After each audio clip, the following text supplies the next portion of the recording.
মানে হাইৱেদি যাওঁ ঠিক আছে আমি কি জানো কি আমি কোনফালে যাব লাগে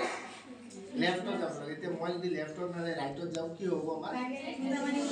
উৰাই দিব ঠিক তেনেকৈ তোমালোকে ইয়াতে ষ্টাডি কৰি আছা সো তোমালোকে কোনটো ৰাস্তা দি যাব লাগিব সেইটো তুমি জানিব লাগিব তেনেকৈ ৰাস্তাত গ'লে আমি গম পাওঁ যে আমি লেফটত যাব লাগিব ঠিক তেনেকৈ লাইফটো আমি ভালকৈ চলাব লাগিলে কোনটো ৰাস্তা দি আমি যাব লাগিব সেই বস্তুটো আমি জানিব লাগিব ঠিক আছে সো বেলেগ দিনা কথা পাতিম বাইদেউহঁতে আকৌ যাব Guwahati so best of luck চবে যাব বুলি আশা থাকিল ছাৰ বাইদেউসকলৰ মানে সন্মানটো ৰক্ষা কৰিবা তোমালোকে ঠিক আছে